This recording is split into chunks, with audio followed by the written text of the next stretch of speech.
दर्शकों, आज हम बात करेंगे व्रत के बारे में। क्या हमें व्रत करना चाहिए?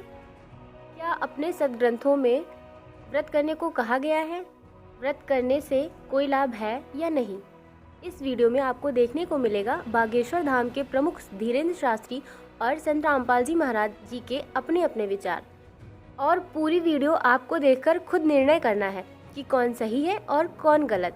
चलिए आपको वीडियो दिखाते हैं। उसमें उपवास में 24 घंटे का व्रत रखता हूँ गुरुजी, तो उसमें शाम को प्रसाद लेना चाहिए गुरुजी कि 24 घंटे का व्रत रहना चाहिए? जैसी क्षमता हो। आपने कहा कि कितने घंटे तक उपवास रहना चाहिए? सूर्य उदय से सूर्य अस्त तक। कब तक? अच्छा, ये सबके लिए नहीं है। अगर कोई ना झेल पाए तो खूब दबा के खाओ।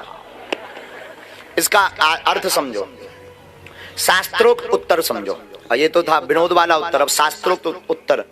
उपवास का अर्थ क्या है? उपमाने होता है समीप।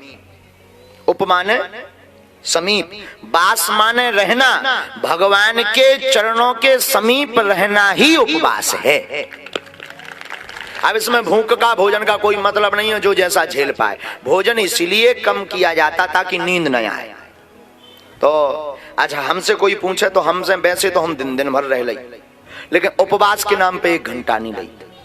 अगर कोई कह दे कि आप व्रत रहो, तो देखो हम तो इतने आलसी आदमी, तुरंत लगना कचौड़ी आ जाए, चाट ही आ जाए, बड़े समोसा ही एक आध मिल जाए।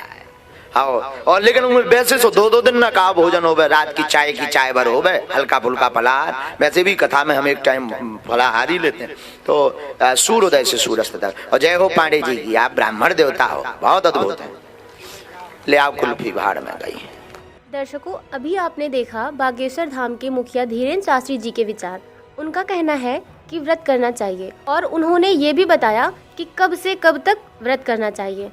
लेकिन क्या सच में व्रत करना चाहिए? चलिए जानते हैं संत रामपाल जी महाराज जी के विचार। छठे अध्याय के 16वें श्लोक में फिर ये भी कहा कि अर्जुन, यह योग न तो बहुत खाने वाले का और न बिल्कुल न खाने वाले का। बहुत खाना तो यूँ है, पेट डडी पक्का खा ले, अंगड़ाई टूटे, भक्ति हो को ना। और बिल्कुल न खाना, व्रत रखना। व्रत रखना भी गीता में मना है। और ये व्रत रखवाओ एकादशी का, ये कहाँ से लाए? और न बहुत सहन करने वाले, सोने वाले का, और न अधिक जागने वाले का सिद्ध होता है। यानी 16वें में तो ये भी कंसेप्ट क्लियर कर दिया है कि व्रत रखना भी व्यर्थ है। और ये एकादशी का व्रत तो बहुत महत्वपूर्ण कर बताते। तो ये लोक वेद है, दंत कथा है इनकी, वेद शास्त्र विधि रहित ज्ञान है। उसके करने से कुछ भी लाभ नहीं होगा। गीता जी अध्याय नंबर 16 के श्लोक नंबर 23 के अनुसार। तो इस प्रकार जो शास्त्र गीता जी में जो ज्ञान है, अब देखिएगा श्रीमद् भगवत गीता, स्थान पर बैठो। अब देखो इसी के छठे के 16वें में देखो, तू कर्म दंड ज्यों का त्यों रह जाता। अब 16वें में कहा है कि अर्जुन अर्जुन यह योग न तो बहुत खाने वाले का और न बिल्कुल न खाने वाले का। यानी न तो, अब ये एकांतम है ना, ये देखो, न अति अंश असनत तु योग अस्ति च न एकांतम अन अंशत न अंशत, यानी अर्च एकांतम। अब एकांतम का अर्थ इन्होंने इकट्ठा कर दिया, बिल्कुल कर दिया। अब एकांतम माने एकांत स्थान पर भी बैठने वाले का योग पूर्ण नहीं होता। न घना खाने वाले का और न बिल्कुल न खाने वाले का। न तो अधिक खाने वाले का या बिल्कुल न खाने वाले का, और न एकांत स्थान पर बैठने वाले का, और न ज़्यादा सोने और आलसी का, सोने वाले का, और न अधिक जागने वाले का। ये योग सफल होता है।